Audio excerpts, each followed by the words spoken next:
छावा ये शौर्य गाथा है एक ऐसे राजा की जो सिर्फ राजा नहीं थे बल्कि एक योद्धा, एक विद्वान और एक महान बलिदानी थे। उनकी तलवार ने मुगल सल्तनत की नींव हिला दी थी और उनका बलिदान अमर हो गया। मैं छावा का फर्स्ट डे फर्स्ट शो देख के आया हूँ जो सुबह 9 बजे था, लेकिन यकीन जानिए मैं इस फिल्म के लिए इतना एक्साइटेड था कि अगर ये फिल्म सुबह 5 बजे भी रिलीज़ हुई होती तो भी मैं इस फिल्म को देखने के लिए जाता ज़रूर।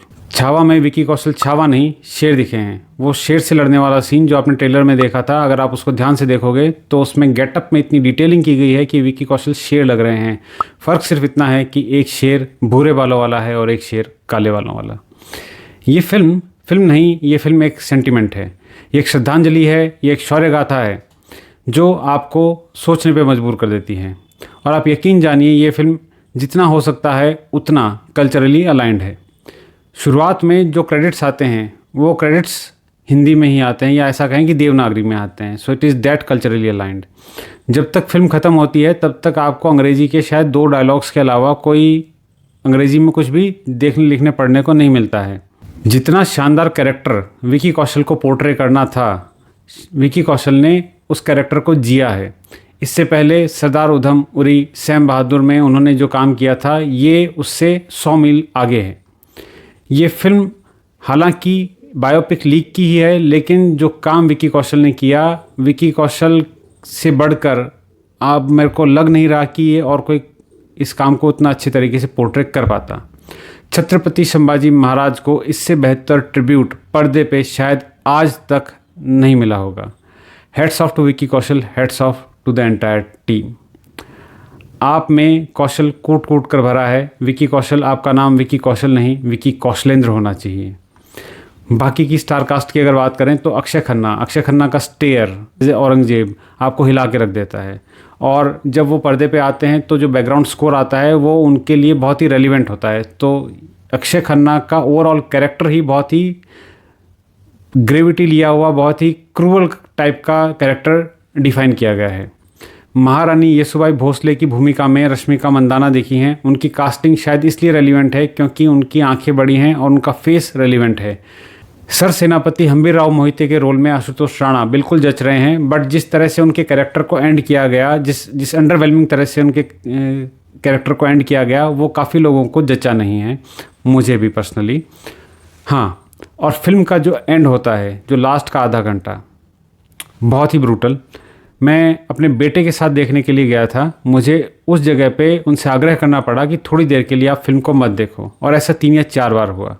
ये ब्रूटैलिटी सच्चाई के बहुत करीब है और इसीलिए वो रेलिवेंट भी लगती है।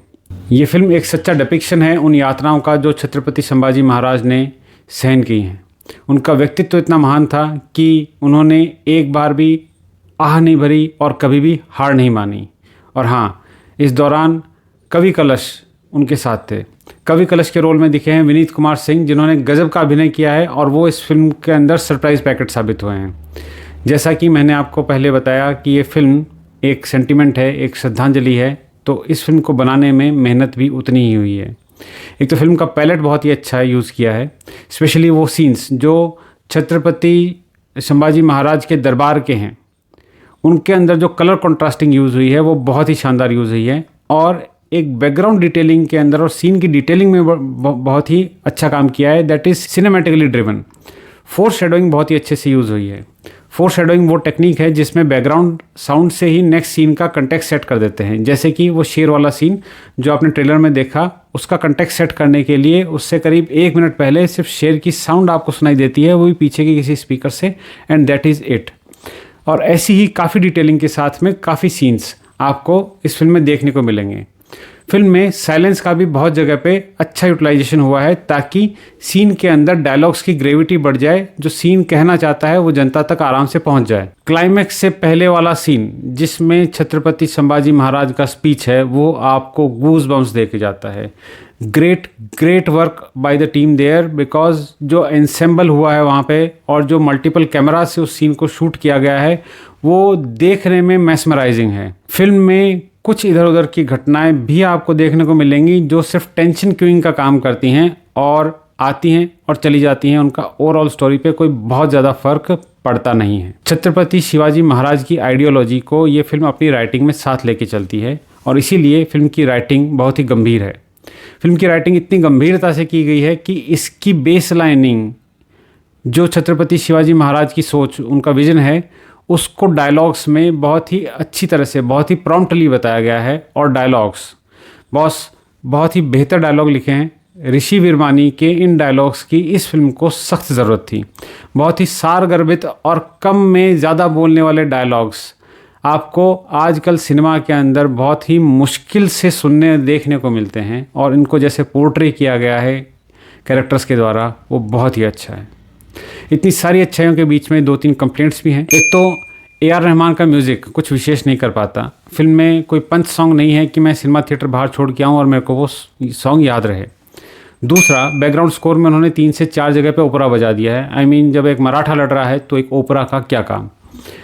हाँ, एक्शन सीक्वेंसेस में जो लॉन्ग शॉट्स हैं उनमें ठहराव की कभी कभी कमी लगती है। जब तक वो एक्शन सीक्वेंस जनता कंपाइल करती है तब तक तो फ्रेम चेंज हो चुका होता है, तो पता ही नहीं चलता हो क्या रहा है।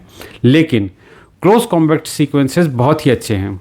All and all, Laxman Utekar ने मैडॉक के साथ मिलकर जो काम किया है, जो कर दिखाया है, इसकी बहुत दिनों से सिनेमा को ज़रूरत। लक्ष्मण उत्तेकर ने फाइनली फिल्म को वहाँ पे लाके ख़त्म किया जहाँ पे जनमानस को सोचने के लिए वो मजबूर कर सकते हैं। ऐसी फिल्में बार बार नहीं बनती, या ऐसा कहें कि ऐसी फिल्में आजकल बनती ही नहीं हैं।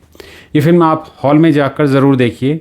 बावजूद इसके कि इसको एक US-16+ सर्टिफिकेट मिला है, बट वो ब्रुटैलिटी तर्कसंगत है। ऐसी शौर्य गाथा की ज़रूरत आज हम सबको है, और हम सबको ऐसे ही शूरवीर को आज जीना चाहिए। ऐसे ही शूरवीर को शत शत नमन। छत्रपति संभाजी महाराज की जय। जय जगदम्ब। मिलते हैं आपसे अगले वीडियो में। बाय।